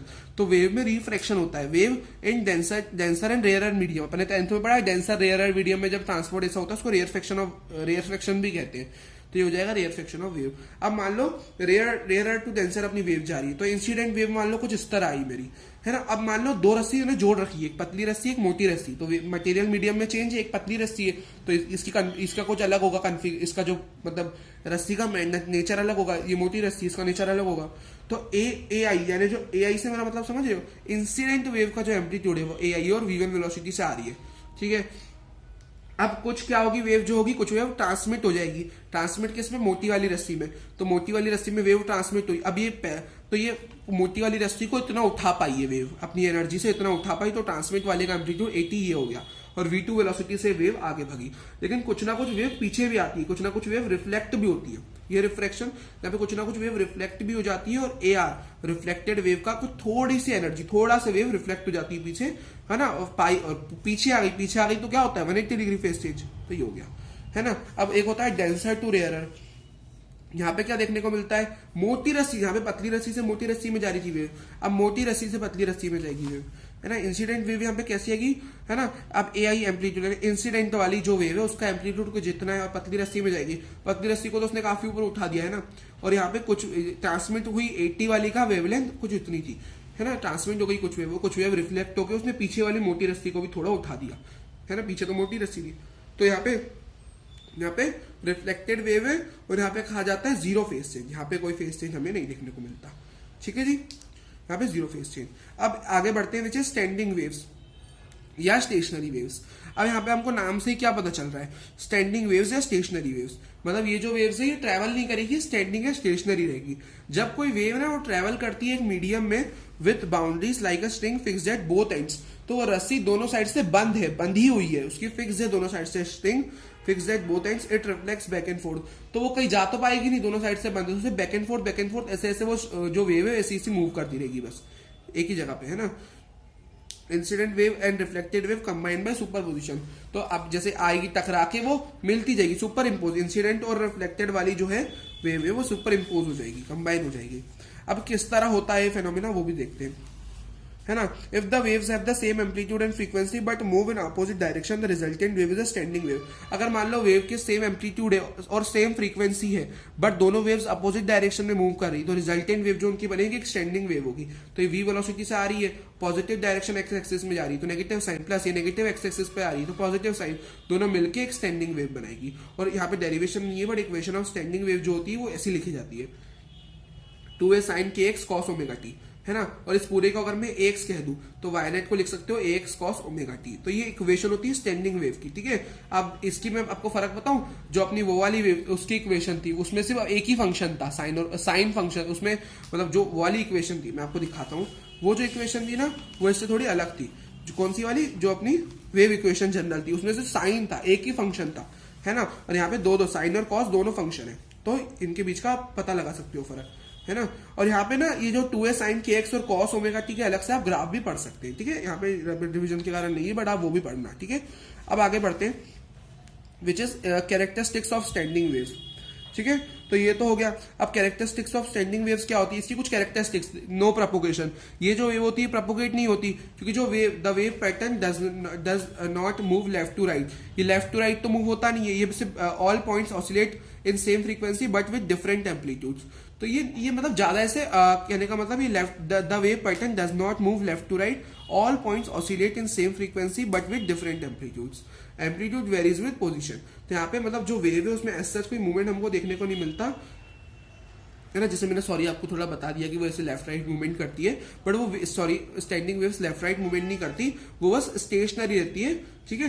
The wave pattern does not move left to right all, but हाँ उसके जो ऑल सारे जो पॉइंट्स होते हैं वो ऑसिलेट करते जरूर है, तो उसमें डिस्टर्बेंस दिखता है, ऑसिलेट वो करते हैं, बट वेव में ज्यादा लेफ्ट राइट मूवमेंट नहीं आता। तो ऑसिलेट करते हैं सेम फ्रीक्वेंसी से, लेकिन उनके एम्पलीट्यूड अलग होते हैं, और एम्पलीट्यूड यहाँ पे पोजीशन से वेरी भी करते हैं, मतलब अलग अलग एम्पलीट्यूड होते हैं with respect to position of the particles, है ना। अब बढ़ते हैं नोड्स और एंटी नोड्स। देखो जैसे मान लो मैंने एक वेव बनाई, इस पे λ/4, λ/2, 3 λ/4 लैम्डा, तो ये वेवलेंथ को मैंने बांट दिया। अब इस पे कुछ पॉइंट्स पे नोड्स बनेंगे, कुछ पे एंटी नोड्स। नोड्स क्या होते हैं, नोड्स एक पोजीशन होती है, जिसपे जो पार्टिकल्स होते हैं ना वो मिनिमम या जीरो डिस्प्लेसमेंट से मूव करते हैं एट एनी टाइम। अब उन पार्टिकल्स डिस्प्लेसमेंट जो होता है ना, ठीक है, तो यहाँ पे नोड्स जो होते हैं वो ऐसी पोजीशंस होती है जिनका मिनिमम या जीरो डिस्प्लेसमेंट होता है एट एनी टाइम। तो उन पोजीशन पे जो पॉइंट्स होते हैं ना उनका जो डिस्प्लेसमेंट होता है वो मिनिमम या जीरो ही होता है। और एंटी नोड्स क्या होते हैं, जिनका पार्टिकल्स वो एसएचएम परफॉर्म करते हैं विद मैक्सिमम एम्पलीट्यूड, तो इनका एम्पलीट्यूड मैक्सिमम होता है, समझ रहे हैं आप। तो जैसे ये है, ये वेव की जो जीरो पोजीशन पे λ/2 और लैम्डा पोजीशन पे जो पॉइंट्स है वो बिल्कुल मूव नहीं करेंगे, इनका जीरो डिस्प्लेसमेंट होगा या मिनिमम डिस्प्लेसमेंट होगा एट एनी टाइम, ठीक है, तो ये मूव नहीं करते यहाँ पे पार्टिकल्स। और एंटी नोड्स की पोजीशन जैसे लैम्डा बाय 4, 3 लैम्डा बाय 4, यहाँ के जो पार्टिकल्स होते हैं वो मैक्सिमम एम्पलीट्यूड से एसएचएम करते हैं, सिंपल हार्मोनिक मोशन। तो ये होता है। आगे बढ़ते हैं, है ना, आगे बढ़ते हैं modes of vibration in string. अब स्ट्रिंग के बारे में पढ़ेंगे और अब वाइब्रेशन की तरफ बढ़ते हैं। जब कोई स्ट्रिंग जो है, स्ट्रिंग बोल लो लाइक दैट ऑफ गिटार या वीणा, उसको स्ट्रेच करे और प्लग करे, वो जैसे मैंने कोई स्ट्रिंग है उसको स्ट्रेच करा है, प्लग करो, तो मतलब उसको जैसे गिटार वगैरह में वाइब्रेट होती है स्ट्रिंग, या वीणा जो म्यूजिकल इंस्ट्रूमेंट्स होते हैं उनमें जो होती है स्ट्रिंग अगर उसमें वाइब्रेट होती है और साउंड प्रोड्यूस करती है, ठीक है। और जो स्ट्रिंग का जो वाइब्रेशन होता है वो डिफरेंट पैटर्न्स में हो सकता है वाइब्रेशन, उन्हीं पैटर्न्स को उनको अपन मोड्स ऑफ वाइब्रेशन कहते हैं। केस 1 मान लो स्ट्रिंग को मैंने फिक्स कर दिया दोनों एंड से। अब ये जो वेवलेंथ है, ये मतलब जो लैम्डा बाय 2 लेंथ है पूरी, ठीक है, इस पूरी को मैं लैम्डा बाय 2 लेंथ कहूंगा। मतलब ये पूरी वेव का आधा हिस्सा है, एक पूरी ऑसिलेशन का आधा हिस्सा है। इन पॉइंट्स पे नोड होंगे, ठीक है। एक मैंने केस मान लिया, लैम्डा पूरी एक वेवलेंथ मैंने बोल दी, है ना, तो एल लेंथ हो गई लैम्डा पूरी। एक हो गई लैम्डा बाय 2 लेंथ पूरी। इन अलग अलग केसेस पे अपन स्टडी करते हैं कि क्या क्या अपने फ्रीक्वेंसी होगी, हार्मोनिक, ओवरटोन, वो सब पढ़ते हैं। पहला केस था लैम्डा बाय 2 जिसमें एल था, लेंथ जो थी वो लैम्डा बाय 2 थी, तो लैम्डा हो जाएगा 2L के बराबर। अब फ्रीक्वेंसी जो होती है वो V बाय लैम्डा होती है। अब V बाय लैम्डा होगी तो यहाँ पे लिख देंगे उसको V बाय 2L। अब यहाँ पे आप देख सकते हो इसको कहते हैं फर्स्ट हार्मोनिक कहते हैं या फंडामेंटल हार्मोनिक कहते हैं। क्योंकि लैम्डा की वैल्यू है 2L तो मैंने यहाँ पे 2L रख दिया, तो इसको फर्स्ट हार्मोनिक, इसको जो नाम दिया जाता है इस फ्रीक्वेंसी को फर्स्ट हार्मोनिक या उसको फंडामेंटल हार्मोनिक कहते हैं। अब दूसरे में लैम्डा एल के बराबर था तो V बाय एल हो गया। अब मुझे उसको नेचुरल मतलब उसको मेरे को V बाय 2L के फॉर्म में दिखाना है, तो मैंने ऊपर नीचे 2 से मल्टीप्लाई करा दिया, तो ये 2 टाइम्स ऑफ एफ नॉट यानी जो इनिशियल वाली थी जो फंडामेंटल थी उसकी 2 टाइम्स हो गई है। उसको कहेंगे सेकंड हार्मोनिक या फर्स्ट ओवरटोन। तो ओवरटोन जो होता है वो हार्मोनिक से एक कम होगा, है ना। अब 3 लैम्डा बाय 2 वाले की जो फ्रीक्वेंसी है वो 3V बाय 2L आ गई, 3 times of V bye 2L, तो 3 टाइम्स ऑफ एफ नॉट। इसको थर्ड हार्मोनिक, जो आगे नंबर है ना वो दिखा रहा है कौन से नंबर की कौन से हार्मोनिक की है वो जो आगे नंबर है, और उससे एक कम यानी सेकंड ओवरटोन, ठीक है।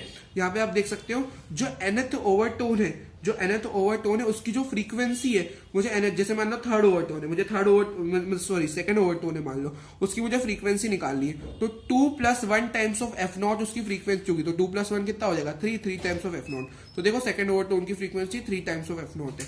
देखो जैसे मैं ये फॉर्मूला है जनरल फॉर्मूला, कोई nth ओवरटोन हार्मोनिक कौन सी होगी, तो जो nth ओवरटोन होगी वो हार्मोनिक से एक ज्यादा होती है, तो nth ओवरटोन जो होती है वो n+1 हार्मोनिक होती है, ठीक है। तो n+1 हार्मोनिक होगी जो अपनी है ना, तो nth ओवरटोन = n+1th हार्मोनिक। मैंने बताया ना हार्मोनिक से ज्यादा मतलब जो ओवरटोन होती है nth ओवरटोन = n+1th हार्मोनिक, है ना। तो जो nth ओवरटोन होगी, जैसे सेकंड ओवरटोन है वो सेकंड ओवरटोन, तो उसमें अगर मैं वो n नंबर की ओवरटोन में +1 करूं जब जाके मुझे हार्मोनिक मिलेगी, तो nth ओवरटोन यानी सेकंड ओवरटोन = 2 + 1 या n+1, तो 2 सेकंड ओवरटोन है तो 2 + 1 यानी वो थर्ड हार्मोनिक होगा, है ना। ये था। अब अपन पढ़ते हैं कोई nth हार्मोनिक के लिए फ्रीक्वेंसी क्या होगी यहाँ पे, तो वो n times of f not होगी, कि यहाँ पे आप देख सकते हो 2 f0 3 f0 ऐसे बढ़ रही है, तो n times of f not यहाँ पे V बाय 2L है, तो nth हार्मोनिक होगा और n-1 ओवरटोन एक कम चल रहा है, तो ये हो गया। अब पढ़ते हैं स्ट्रिंग जिसका 1 एंड फिक्स्ड है और 1 एंड फ्री है, ठीक है। तो एक मैंने लैम्डा बाय 4 लेंथ मान ली, एक एल लैम्डा जो मान ली मैंने एल जो मान लिया वो 3 लैम्डा बाय 4 है ना। अब यहाँ पे जनरल आप समझ सकते हो, ओपन एंड्स पे एंटी नोड बनती है और बंद वालों पे नोड बनते हैं, एक जनरल आप ये भी याद रख सकते हैं, ठीक है। थोड़ा काफी केसेस में ऐसा होता है ना। ये हो गया, मैंने कुछ एक लेंथ मान ली 5 लैम्डा बाय 4। अब इन केस पे आप देख सकते हो लैम्डा यहाँ से 4L आ गया, पहला मैंने लैम्डा बाय 4 = L माना था, तो लैम्डा आ गया 4L। मैंने लैम्डा की वैल्यू देखो, फ्रीक्वेंसी का फॉर्मूला होता है V बाय लैम्डा, है ना। क्योंकि देखो ना टाइम होता है डिस्प्लेसमेंट अपॉन वेलोसिटी या डिस्टेंस अपॉन स्पीड, तो अब यहाँ पे फ्रीक्वेंसी है टाइम का उल्टा, यानी तो ये हो जाएगा टाइम होता है डिस्टेंस अपॉन स्पीड, तो ये स्पीड बाय डिस्टेंस हो जाएगा उल्टा, और ये V बाय 4L आ जाएगा क्योंकि लैम्डा की वैल्यू 4L। इसको कहा जाता है इस केस में फंडामेंटल फ्रीक्वेंसी या फर्स्ट हार्मोनिक। ये ओपन वाली स्ट्रिंग का केस है, जब दोनों एंड से अपनी स्ट्रिंग एक एंड से स्ट्रिंग जब खुली रहती है ना, एक एंड से, है ना। और अब मान लो 3 लैम्डा बाय 4 मैंने ले लिया, तो वहां पे जो फ्रीक्वेंसी आएगी वो 3 f0 आएगी, तो उसको थर्ड हार्मोनिक या फर्स्ट ओवरटोन। यहाँ पे आप देख सकते हैं ऑड नंबर पे अपने हार्मोनिक चल रहे हैं। अगले 5 लैम्डा बाय 4 लेंथ पे आपको 5 f0 मिलेगी, फिफ्थ हार्मोनिक यानी सेकंड ओवरटोन। यहाँ पे आप देख सकते हो ऑड नंबर पे हार्मोनिक चल रहे हैं, और हमेशा ना जो फंडामेंटल होती है ना उस पर हार्मोनिक होता है, ओवरटोन नहीं होता, ठीक है। और ओवरटोन उसके बाद आता है, है ना। तो ये चीज़ें भी आप देख सकते हैं, ठीक है। और यहाँ पे जो nth ओवरटोन है, जो nth ओवरटोन है वो 2n+1 time of f not है। जैसे मुझे थर्ड वाले की ओवरटोन कहने का मतलब है, जैसे यहाँ पे मुझे सेकंड ओवरटोन बतानी है, ठीक है। तो सेकंड ओवरटोन का जो फ्रीक्वेंसी होगी वो क्या होगी, 2, और सेकंड है तो 2 into 2 4 +1 5 times of f not. देखो सेकंड ओवरटोन की 5 f नॉट आ गई, है ना। और इसकी nth ओवरटोन जो होती है वो हार्मोनिक, अगर मान लो मुझे सेकंड नंबर की ओवरटोन है तो second overtone is equal to 2 2 जा 4 +1 फिफ्थ हार्मोनिक। तो देखो फिफ्थ हार्मोनिक है सेकंड ओवरटोन है ना फिफ्थ हार्मोनिक। तो ये जनरल कुछ फॉर्मूले, ठीक है जी, ये क्या है अपने कुछ जनरल फॉर्मूले। अब आगे बढ़ते हैं, आगे है ऑर्गन पाइप। ऑर्गन पाइप का जो कंसेप्ट है वो है अपना, ऑर्गन पाइप एक हॉलो ट्यूब होता है जिसमें साउंड वेव्स होती है, वो रिफ्लेक्ट करती है बैक एंड फोर्थ, मतलब एक तरह से एक हॉलो ट्यूब होता है जिसमें साउंड वेव्स जो है वो बैक एंड फोर्थ रिफ्लेक्ट करेगी, एक स्टेशनरी या स्टैंडिंग वेव बनाती है। और दो टाइप्स ऑफ ऑर्गन पाइप होती है, क्लोज्ड ऑर्गन पाइप जिसका एक एंड क्लोज रहता है और एक एंड ओपन रहता है, और ओपन ऑर्गन पाइप जिसके दोनों एंड्स ओपन रहते हैं, ठीक है। अब जो क्लोज्ड ऑर्गन पाइप होती है ना जिसका एक एंड क्लोज, तो मैं विद रिस्पेक्ट टू डिस्प्लेसमेंट जिसमें वेव बनाऊं तो ओपन एंड पे एंटी नोड बनेगा और क्लोज एंड पे यहाँ पे नोड बनता है। लेकिन यहाँ पे प्रेशर के टर्म्स में अगर मैं बनाऊं ना, अगर मैं प्रेशर के टर्म्स में यहाँ पे बनाना चाहूं तो यहाँ पे क्या हमको देखने को मिलता है, यहाँ पे जो ओपन एंड है, ओपन एंड पे नोड बनता है और क्लोज एंड पे एंटी नोड बनता है प्रेशर के केस में। तो ये आपसे एमसीक्यू वगैरह में आ सकता है, ये भी आप देख लेना, है ना, ये मैंने आपको बता दिया। अब आगे बढ़ते हैं, जो क्लोज्ड ऑर्गन पाइप होती है ना उसके क्लोज्ड एंड पे क्या होता है, उसके क्लोज्ड एंड पे जो रिफ्लेक्टेड प्रेशर वेव होती है उसका नो फेज चेंज होता है, कोई फेज चेंज होता ही नहीं है। जैसे आप अगर क्लोज्ड एंड है जो क्लोज्ड ऑर्गन पाइप के का जो क्लोज्ड एंड होता है वहां पे कोई फेज चेंज नहीं होता। जैसे जो स्ट्रिंग थी जिसका एक फ्री एंड था तो उसमें भी फेज चेंज नहीं होता था। ओपन एंड पे क्या होता है, जो organ pipe open organ pipe होती है उसके ओपन एंड में क्या होता है, रिफ्लेक्टेड प्रेशर वेव का फेज चेंज होता है पाई का। जैसे अपनी फिक्स्ड एंड वाली स्ट्रिंग में 180 डिग्री का फेज चेंज होता था, पूरी नीचे आ जाती थी वो, है ना, मतलब वो इन्वर्ट हो जाती थी, है ना। और ओपन वाली पाइप के लिए इधर डिस्प्लेसमेंट के एंटी नोड्स बनते हैं ओपन वाली साइड पे, और वहीं ओपन वाली साइड पे प्रेशर के लिए नोड्स बनते हैं, ठीक है। तो ये भी था। अब क्लोज्ड ऑर्गन पाइप के केसेस देख लेते हैं, ठीक है। अब देखते हैं क्लोज्ड ऑर्गन पाइप, ठीक है।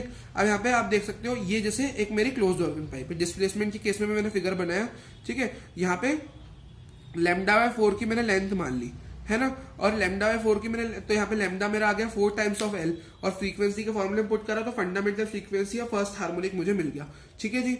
तो अब मैंने वही दूसरा केस ले लिया जिसमें मैंने लेंथ मान ली 3 λ/4 की और 4l/3 लैम्डा आ गया। तो यहाँ पे frequency 3 times of f naught आ गई विच इज थर्ड हार्मोनिक या फर्स्ट ओवरटोन, ठीक है। तो ये बन गया अपना, ठीक है। यहाँ पे जो क्लोज ऑर्गन पाइप के केसेस होते हैं ना वो like one and fix one and free string की तरह होते हैं, है ना। ये तो मैंने ऊपर भी लिख रखा था, ठीक है, सॉरी यहाँ पे रिपीट हो गया। क्लोज्ड ऑर्गन पाइप ये ऊपर भी लिखा है ना, क्लोज्ड ऑर्गन पाइप का स्ट्रिंग की तरह होता है, फ्री एंड वाली स्ट्रिंग की तरह, तो फ्री स्ट्रिंग यहाँ पे भी वही लिखा हुआ है ना, है ना। आगे बढ़ते हैं, जैसे एक केस मैंने 5 λ/4 लेंथ का मान लिया, 4l/5 इसकी लैम्डा आ गई तो 5 f नॉट आ गया, तो फिफ्थ हार्मोनिक हो गया और ये सेकंड ओवरटोन कहते हैं इसको। यहाँ पे आप देख सकते हो, यहाँ पे जो अपने ये है जैसे v/4l जो आगे आ गया 3v/4l, है ना, फिर 5v/4l, तो आप देख सकते हो ये ऑड, यहाँ पे भी ऑड चल रहा है, तो इसको अपन लिख सकते हैं 2n-1 v/4l। इसके nth वाली यहाँ पे जो v है ना, ये जो v है यहाँ पे v से मेरा मतलब है ये फ्रीक्वेंसी है, ठीक है, ये फ्रीक्वेंसी है। और जो फ्रीक्वेंसी है यहाँ पे जनरल फ्रीक्वेंसी क्या मिल रही है, ऑड मिल रही है। तो मैं n एक इंटीजर है 0 1 2 3, 0 रखोगे तो -v/4l, 1 रखोगे तो क्या हो जाएगा v/4l, 2 रखोगे तो 2 रखोगे तो 3v/4l, 3 रखोगे तो यहाँ पे क्या हो जाएगा 5v/4l। तो आप अलग रखोगे और आपको फ्रीक्वेंसी मिलती जाएगी, है ना, फ्रीक्वेंसी मिल जाएगी। तो ये हो गया। अब केस 2 में open organ pipe with respect to displacement बनाऊं, ठीक है। तो यहाँ पे मैंने मान लो जो लेंथ है ये किसकी तरह है, like fixed at both and string वाले केस की तरह है ना, क्योंकि यहाँ पे आप देख सकते हो उसकी केसेस सेम है, ठीक है। आप उसको मिला सकते हो, ठीक है, उससे तो जब कुछ ना कुछ सिमिलैरिटी होगी, इसलिए यहाँ पे मैंने ये लिखा है, ठीक है। तो उसमें सिमिलैरिटी होती है, ठीक है। तो यहाँ पे जो लैम्डा है वो 2 टाइम्स ऑफ एल के बराबर आ गया, ठीक है। तो जो फ्रीक्वेंसी आ जाएगी वो v/2l आ जाएगी, लैम्डा की वैल्यू मैंने 2l पुट कर दी, ठीक है। तो यहाँ पे है ना, तो यहाँ पे फंडामेंटल फ्रीक्वेंसी कहते हैं और फर्स्ट हार्मोनिक कहते हैं इसको। तो ओपन एंड वाली पाइप के केस में क्या होता है, जो फंडामेंटल होती है वो v/2l होती है और उसमें क्या होती है v/4l होती है क्लोज्ड वाली में, ठीक है। अब आगे बढ़ोगे तो यहाँ पे एक और केस बना लो। एक और केस में अपन ने क्या करा, मैंने यहाँ पे बना दिया लैम्डा लेंथ की मैंने एक बना दी, तो यहाँ पे क्या हो जाएगा, v बाय लेमडा हो जाएगा फ्रीक्वेंसी, या v बाय एल हो जाएगी। तो लेकिन मुझे v बाय 2l इसके तरह बनाना है, तो मैंने ऊपर नीचे 2 से मल्टीप्लाई करा, है ना। तो ये क्या हो जाएगा 2v बाय 2l, ठीक है। तो यहाँ पे हो जाएगी ये 2 टाइम्स ऑफ एफ नॉट या सेकंड हार्मोनिक या फर्स्ट ओवरटोन। और यहाँ पे आप देख सकते हो जो फ्रीक्वेंसी चल रही है वो इस तरह चल रही है, इनकी वैल्यू 1 2 3 रखो, v bye 2l, 2v bye 2l, 3v bye 2l, तो ऐसे चली गया। मैं जनरल फॉर्मूले जो मैं बता रहा हूँ ना आपको, ये भी आपको क्वेश्चंस में काम आएंगे। तो अगर आप ऐसे केसेस याद रखो तो बहुत अच्छी बात है, या डायरेक्ट आप फॉर्मूले भी याद रखो, लेकिन आप पूरा याद रखो तो ज्यादा अच्छा है। सब चीजें आपको अच्छे से पता होनी चाहिए, क्योंकि काफी केस है, तो अच्छे से पढ़िएगा, ठीक है। तो ये हो गए अपने ऑर्गन पाइप के केसेस। अब आखिरी चैप्टर का आखिरी टॉपिक की तरफ बढ़ते हैं, विच इज बीट्स। देखो बीट्स क्या होती है, जब दो साउंड वेव्स जिनकी स्लाइटली डिफरेंट फ्रीक्वेंसीज होती है, ठीक है, जो हल्का सा डिफरेंस होता है दोनों की फ्रीक्वेंसी के बीच में, है ना। तो वो स्लाइटली डिफरेंट, ज्यादा डिफरेंट नहीं है, क्योंकि ज्यादा डिफरेंस हो जाए तो वो अलग अलग हो जाएगी एकदम। स्लाइटली डिफरेंट फ्रीक्वेंसी है, तो अगर अपने ईयर में साथ में आ जाए वो दोनों साउंड वेव्स जिनकी स्लाइटली है बस डिफरेंट फ्रीक्वेंसी, तो हमको क्या लगेगा, हम दो अलग अलग नहीं सुन पाएंगे, दो चीजें अलग अलग नहीं सुन पाएंगे। हमको इंस्टेड ऐसा लगेगा, एक साउंड वेव हमें ऐसे सुनेंगे, साउंड ऐसा सुनेंगे जो ग्रो लाउडर हो जाएगा और सॉफ्टली हो जाएगा पीरियोडिकली। जो साउंड थोड़ा लाउडर होगा और थोड़ा सॉफ्ट होगा पीरियोडिकली, है ना, जो थोड़ा लाउडर होता जाएगा और सॉफ्टर होता जाएगा, है ना। तो अपन अगर वो दो अलग अलग फ्रीक्वेंसीज की है तो हम दोनों को अलग अलग नहीं सुन पाएंगे। We hear a sound that grows louder and softer periodically. तो एक राइज या फॉल इन लाउडनेस को अपन बीट्स कहते हैं, ठीक है। तो जब when two sound waves of slightly different frequencies reach our ear simultaneously we do not hear separate sound, instead हम एक मतलब इस तरह के साउंड को सुनते हैं, बीट जिसको अपन कहते हैं, ठीक है। राइज एंड फॉल को लाउडनेस की, इसी को बीट कहते हैं, कभी साउंड बढ़ना कभी धीरे होना, है ना। तो मैथमेटिकल एक्सप्लेनेशन यहाँ पे डायरेक्ट में अगर आपको बताऊं तो इसका बीट के लिए जो टाइम पीरियड लिखा जाता है वो 1 बाय f1 माइनस f2 होता है। दोनों फ्रीक्वेंसी दो यहाँ पे फ्रीक्वेंसी बीट दो है ना, दो मैंने बताया आपको, दो स्लाइटली डिफरेंट, या बीट की अब इसका मैं फ्रीक्वेंसी निकालू तो इसका उल्टा कर दो, फ्रीक्वेंसी मॉड में लिखी जाएगी पॉजिटिव, है ना, इसका उल्टा कर दोगे टाइम पीरियड का, है ना। और एक टर्म ये है कि नंबर ऑफ बीट्स जो पर सेकंड, नंबर ऑफ बीट्स पर सेकंड को बीट फ्रीक्वेंसी कहते हैं, है ना। अब यहाँ पे एक रेजोनेंस एक टर्म आती है आखिरी, जिसका मतलब है रेजोनेंस आप काफी जगह यूज करोगे जहां पे दो फ्रीक्वेंसी आपको मैच होती हुई दिखेगी, बोलेंगे रेजोनेंस हो गई है, मतलब दोनों की फ्रीक्वेंसी मैच हो गई। तो जब फ्रीक्वेंसी साउंड सोर्स की फ्रीक्वेंसी मैच कर जाए नेचुरल फ्रीक्वेंसी, मतलब दो फ्रीक्वेंसी मैच हो जाती है, जब क्वेश्चन में आप जनरल यूज कर पाओगे, बोलेंगे ये से रेजोनेंस में है, ये सारी चीजें, तो मतलब उनकी फ्रीक्वेंसी सेम है। तो ये था पूरा का पूरा वेव्स। काफी बड़ा चैप्टर था, इसका वीडियो बाकी वीडियो से तो थोड़ा बड़ा बन गया है, बट हाँ ये पूरा चैप्टर था, ठीक है। सो चैप्टर कंप्लीट हो गया। So thank you for watching this video, please do like share and subscribe the channel. Bye bye.